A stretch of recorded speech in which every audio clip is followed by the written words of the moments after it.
standing in front of my row garden that is in the front of our property. It's a Mittleider bed system. We didn't follow it exactly, but I followed it pretty close. We used a pellet fertilizer that we reapplied about every 2 weeks, maybe every 4 weeks, depending on how the plants looked. The sunflowers were actually the only thing that we planted by itself. Everything else was companion planted. Here in this row we had Swiss chard, beets, zucchini, and tomatoes. And the reason we did that was that Swiss chard and beets would come on and we would be able to eat from them while we were waiting for the zucchini and the tomatoes to grow bigger and for the weather to be warm enough that we could take the protection off of the zucchini and the tomatoes. So now the tomatoes and the zucchini are producing, and we have cut away a significant portion of the Swiss chard to make room for those warm loving crops. So we have multiple harvests out of each row instead of waiting for one big harvest at the end of the season. So our last 2 rows, maybe I'll just walk down there and show it to you.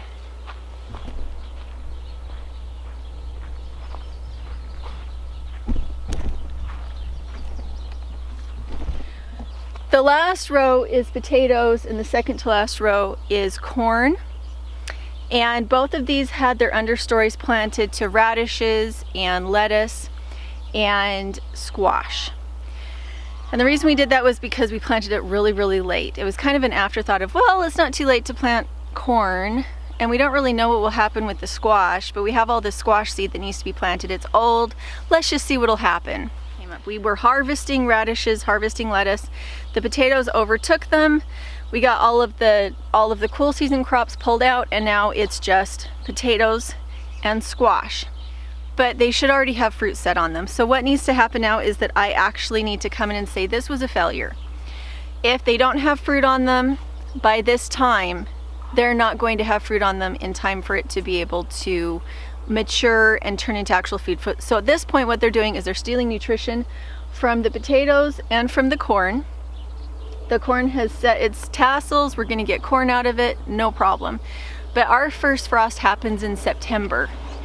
And if it's winter squash, it means that most of them are going to be enormous, big, gigantic squash, and they need time to grow.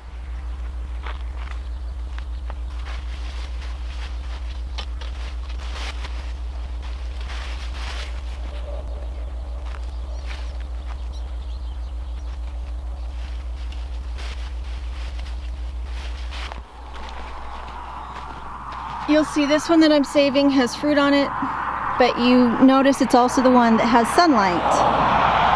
It's the one that bees can find. This in here, you can see how dark it is. This is how dark it is in between these rows. And even though it is keeping weeds down, it's making it really impossible to water. I left in anything that had fruit on it, and it was obvious it could get sunlight.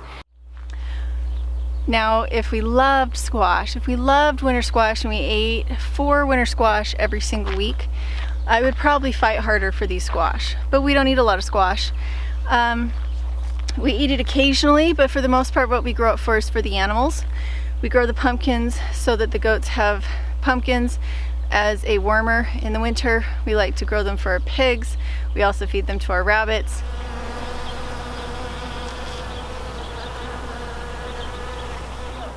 You can see the sunflowers look really good. The next row up here is potatoes and onions. This row is beets, Swiss chard, zucchini, tomatoes. This one is kale, kohlrabi, and peas.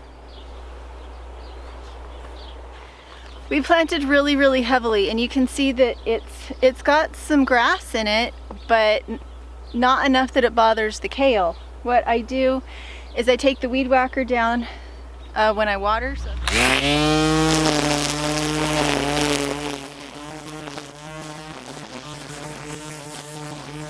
the weeds from climbing up the sides of the bed. The only place it gets watered is inside the row. And because we're in an arid climate, we don't get enough rain to actually water the rows. So it works really well. If you want to see how to make kale chips, my lovely little Airbnb-er Jessie wanted to try making kale chips in the solar oven. so we'll see if she gets that done. She's been helping a lot. When I have down days, she's been really generous to come out and help with the watering and that kind of thing. So thank you to Jesse and Zach for helping with things when I'm out of commission. The girls really tried, but they're still little kids, so it's nice to have other adults around.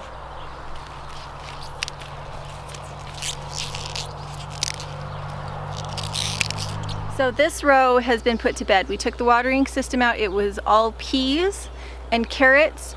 It was my first row, and I did not plant it as heavily as I did the others. I did it just in a row on each side. So 2 rows on either side of the Mittleider beds instead of heavily seeding. And that was its downfall. It's the only bed we had that really ran with weeds, and it's because I didn't put enough seeds in. So we've got it under black tarp. It's no longer being watered. We harvested all the pea vines out of it for the rabbits and the goats, so it didn't go to waste. And now we're just going to see how well it dies down underneath, if we can plant into it later, or if it needs to be rototilled again. The reason I'm experimenting with the black plastic is because these beds are exhausting to make. They are so hard to make. The soil is heavy, and you have to be really precise in the way that you lay out the gradient because of the way that the watering works. And so if I can avoid having to rototill this again, if instead I can put black plastic on it, make the weeds die, and then plant into it again, and this time just plant thicker, I would really love to be able to do that. I'd like to be able to keep these beds and have them be functional without having to bring a tractor in here. The tractor was very expensive. It cost me close to $400 to have all of this rototilled and the manure brought in, and then when I didn't get all the beds formed quickly enough, to have it rototilled again. And it was not inexpensive. It was, I think, a good experiment. We are getting a lot of food out of it. I would definitely set up what I am planting differently next year. I would put squash on the perimeter, probably at this end because it's low. So I just have, probably 2 rows of squash that could grow in, and these are also some of my easier beds to water because of the gradient. I was more careful with these beds. So even though this is big enough for our vegetable garden, we need this much again in fruit. And I want it to be easy. I don't want it to be something that we have to have other adults here to take care of it. So there's a lot that I'm going to be researching on fruit this winter. And I'm probably going to be trying to build some beds this winter for fruit early in the spring, and we'll see how that goes.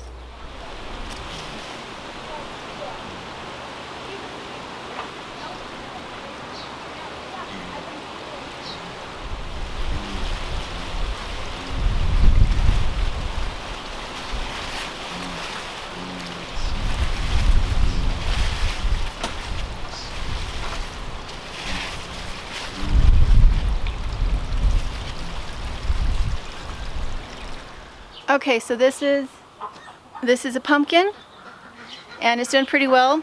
I think I probably need to put a bigger cage around it so the ducks can't get in. The cage that I had around it before wasn't big enough, and it needed to be able to expand. This is one of the zucchini. The ones up front were planted sooner and protected better, so they're doing better, but I mean, we're still getting food off of these. And then these are the tomatoes. They're doing pretty good. So these are my experiments with my row garden, in-ground gardens versus the hotbeds. I feel like squash, sorry, I've got hair all over my face, squash, cucumbers, anything that needs a lot of space, tomatoes, I don't think they should go in hotbeds. The hotbeds are really rich and they work really, really well, but they don't have enough airflow for anything that's really big, or that it's prone to mold or prone to mildew or anything like that. So zucchini, squash, tomatoes, cucumbers, anything like that, put it in the ground. Don't put it in your hotbed. Hopefully that was helpful, and hopefully you're enjoying the videos. We'll talk to you later.